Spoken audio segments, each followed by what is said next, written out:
اللہ کسی سے ناراض ہوتا ہے اس کا لباس اتر جاتا ہے۔ تو لباس کا مختصر ہوتے چلے جانا یہ کوئی دلیل اس بات کی نہیں ہے کہ یہ بندہ ترقی یافتہ ہو گیا ہے، بلکہ یہ اس بات کی دلیل ہے کہ اللہ اس سے ناراض ہو رہا ہے، اس کا لباس سکڑتا چلا جا رہا ہے۔ تو لباس کا مکمل ہونا، تینوں مقاصد لباس کے نصیب ہوں۔ سب سے پہلا مقصد لباس کا پردہ ہے، دوسرا مقصد لباس کا گرمی اور سردی کے اثرات سے بچنا ہے، تیسرا مقصد لباس کا زینت ہے۔ یہ تین مقصد ہیں لباس کے۔ پہلا مقصد پردہ، پردے کی چیزوں کو چھپانا، جن کا پردہ میرے رب نے رکھا ہوا ہے۔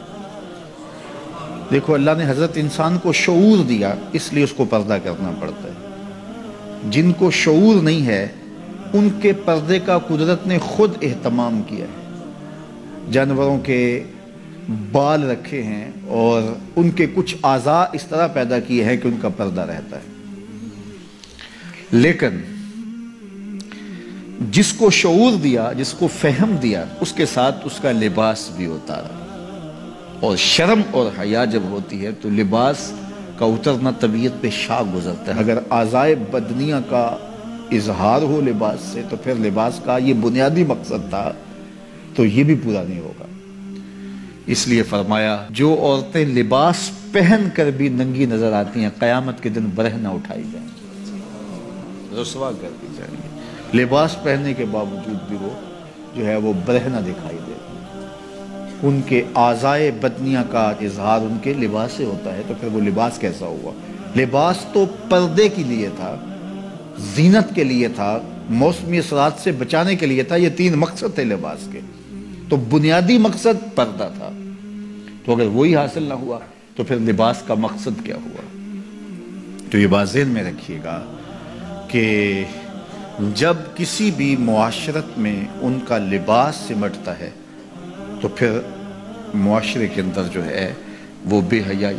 آج کل یہ شارٹس پہننے کی عادت ہو گئی ہے اور اس میں یہ گھٹنے بھی ننگے ہوتے ہیں، جبکہ گھٹنا شامل ہے آپ کے پردے میں، آپ کے سطر میں۔ مرد کا سطر گھٹنے سے لے کے ناف تک ہے۔ اگر کسی مجبوری سے یا کسی وجہ سے وہ کوئی ایسا لباس پہنتا بھی ہے تو وہ اپنے گھٹنوں کو ننگا نہیں رکھے گا اور ننگا نہیں ہونے دے گا، تو یہ اس کے پردے میں شامل ہیں۔ تو قوموں کا بے لباس ہونا یہ قوموں کی تہذیب کا پتہ دیتا ہے۔ میں وہاں اندلس میں گیا تو کرتبہ میں اور غرناطہ میں تاریخ دیکھنے کے لیے میں 2 دفعہ گیا، اور مجھے یہ تھا کہ میں جہاں مسلمانوں نے ایک مدت تک حکومت کی ہے ان مناظر کو اپنی آنکھوں سے دیکھوں۔ تو غرناطہ میں بھی دیکھا اور کرتبہ میں بھی یہ دیکھا کہ ان کے پرانے مکانوں کا جو طرز تعمیر ہے وہ یہ ہے کہ ان کی جو کھڑکیاں ہیں وہ قد آدم سے اوپر شروع ہوتی ہیں۔ یعنی ہمارے ہاں تو وہ آج کل یہ نیا جو طرز تعمیر آیا ہے کچھ عرصے سے کہ 4 فٹ کی گلی ہم اطراف میں چھوڑتے ہیں اور دیوار اوپر کر کے تو کھڑکیاں نیچے تک لے جاتے ہیں، تو تاکہ ہوا کی گزرگاہ آسان ہو۔ اور جب یہ گلی چھوڑنے کا رواج نہیں تھا تو جو گھر کے کمرے کی کھڑکی ہوتی تھی یا صحن کی کھڑکی ہوتی تھی وہ ڈائریکٹ گلی میں کھلتی تھی۔ تو اس وقت طرز تعمیر جو مسلمانوں کا تھا اور جو دوسرے لوگوں کا طرز تعمیر تھا اس میں فرق تھا۔